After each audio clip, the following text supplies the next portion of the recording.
Hello, friends and lovers. So we are back with another month of releases. So this is for the month of August. So we have like 11 releases to go through. So I'm going to just immediately jump in.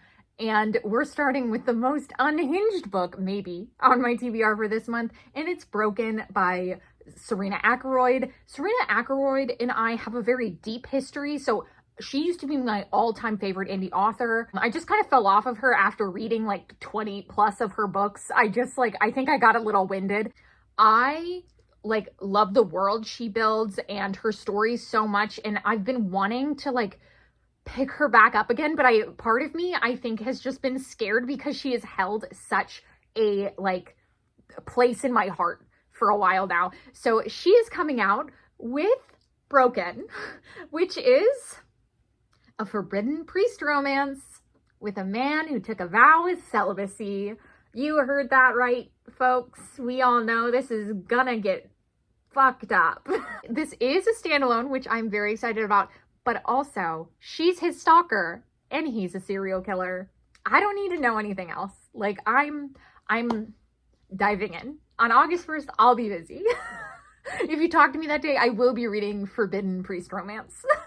Anyway, okay, so let's move on to August 6th, which has 3 releases. So let's go ahead and start off with The Mercy of Gods by James S.A. Corey. This is the duo that wrote the Expanse series that also has that television show on Sci-Fi. And I absolutely love those books. Those books are kind of mystery detectives in space, but also so much more than that. And the world just feels so fleshed out and lived in.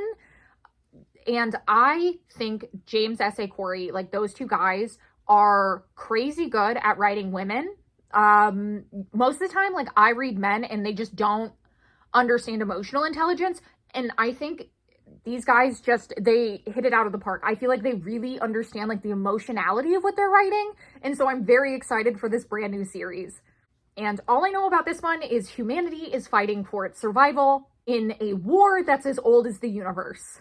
So that's really all I need to know. I bet it's going to be an amazing time. I'm really looking forward to digging my teeth into this, and it's also only going to be a trilogy, which sounds amazing because I had to wait and wait for all of the books in the Expanse to come out. So this, I'm just I only have to wait 3 years to figure out what's going on here. And then we have one of my most anticipated books of the year, also on August 6th, and this is The Pairing by Casey McQuiston. This is a book following exes who end up both booking a European food and wine tour,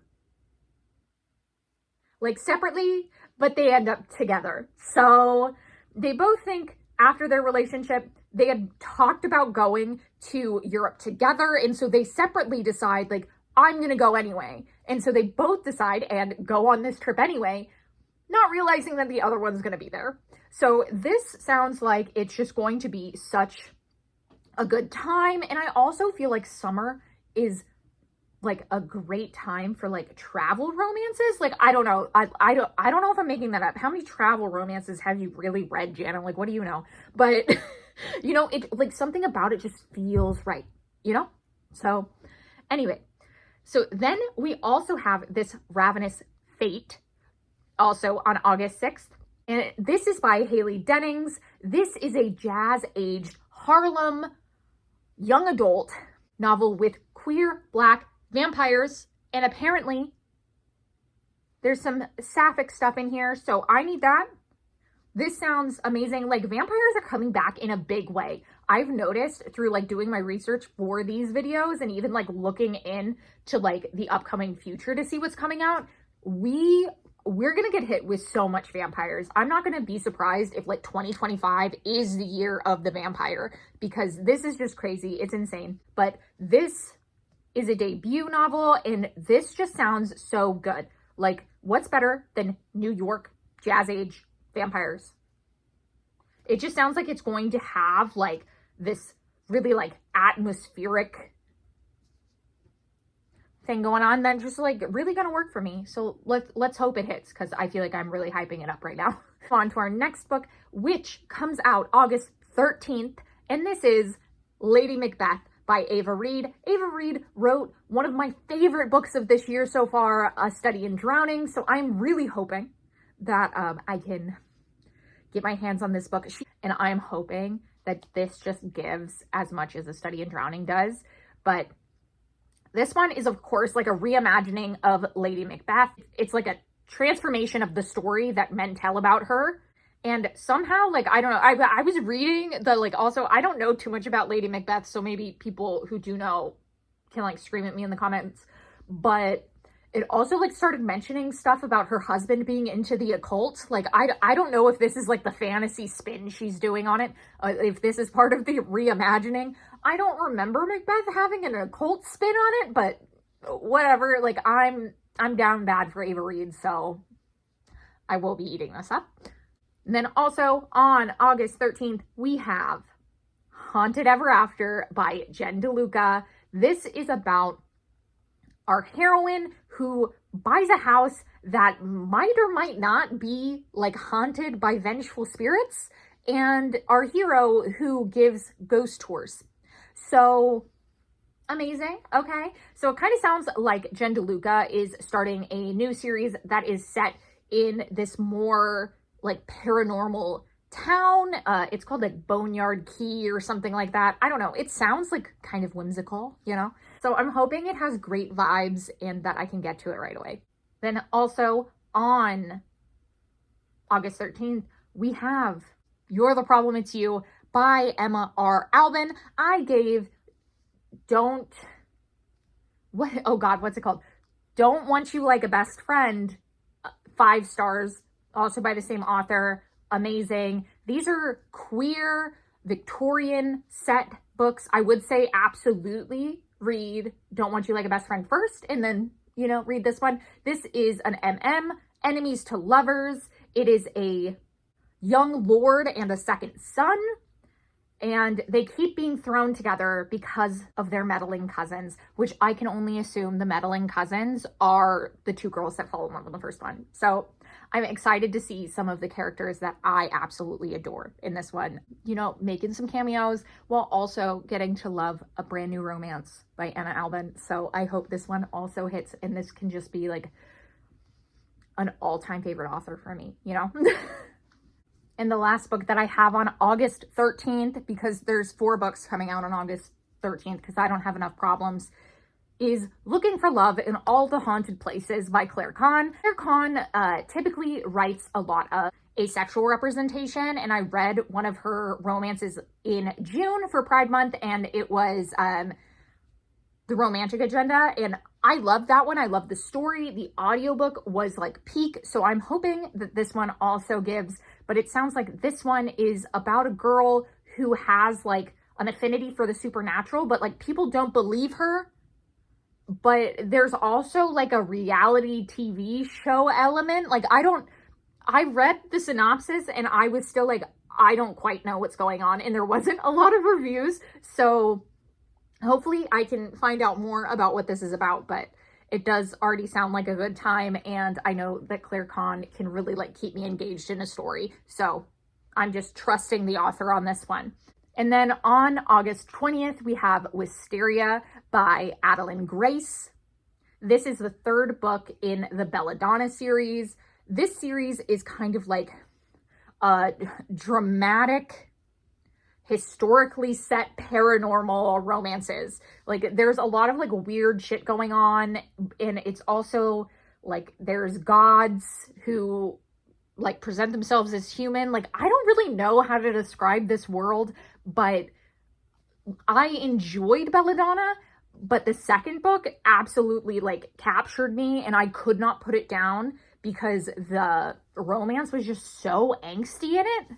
I was obsessed. So I'm hoping Wisteria is more along the lines of book 2 more than book 1, so that I can also enjoy it. But I'm going to continue the series anyway. I feel like I'm too in deep. And then on August 26th, we have Heart of Frost and Scars by Pam Godwin. This is the 3rd book in her trilogy. Now, if you ask Jana, have you read the first 2 books in this trilogy? No, I haven't. I've been waiting for all 3 of them to come out because there's nothing I hate more than starting a series and then not being able to continue it right away. So I've been waiting for all 3 to come out because I have seen some of my Instagram friends, the Instagram girlies, they're obsessed with this, and I want to be obsessed with this. So when this comes out, I'm hoping to like binge it and make it my whole personality. So please look forward to that. I'm hoping to vlog it. So we will see if that happens, or I'll just like fall into a hole and do nothing but read it. But this is, there's a lot going on in this. It is an abduction, and she is taken to a remote cabin in Alaska, and there's a bunch of dudes there, and it is somehow a stalker survivalist, wide shoes with a virgin hero. there's a lot going on, and I want to know. Part of me is like, is this Credence vibes? Like, what's happening here? But it sounds like so unhinged that I'm just like, I'm just gonna have to go on the journey myself. So, and then on August 27th, we have Daydream by Hannah Grace. This is the 3rd book in the Maple Hills series, and all I needed to know about this one to be sold was this is the ice hockey captain and his tutor. That's all I need to know. You know, I'm a simple girl. I'm a simple girl who likes dumb jock, smart girl. It's just, you know, it's just what I want. So I can't wait to read this one. I've loved this series since book 1. Icebreaker was amazing. Wildfire was like, okay, but it had great vibes, you know? Like, it wasn't like amazing, but it had good summer camp vibes. And what I love is each book in this series is like so different from one another. So I really don't know what to expect for this, but I am very happy that this is coming to us soon. And then, of course, on August 30th, we have The Heartbreaker by Sarah Kate. This is, I think it's like a professor-student situation. There's some spanking for her pleasure situation. I'm really looking forward to this. This series has kind of been all over the place for me. Book 1, I was just like okay with, but book 2 had me in tears. I cried 3 separate times during the homewrecker. Like, how dare you, Sarah Kate? You're supposed to write like kinky books, not books that make me sob. So I'm part of me scared for this one because I'm like, am I gonna cry? Like, I don't know. But yeah. So those are all of the releases I'm excited about for the month of August. Please let me know if there's any books that I didn't mention so that I don't get FOMO and I can pick them up when they come out. And thank you so much for watching.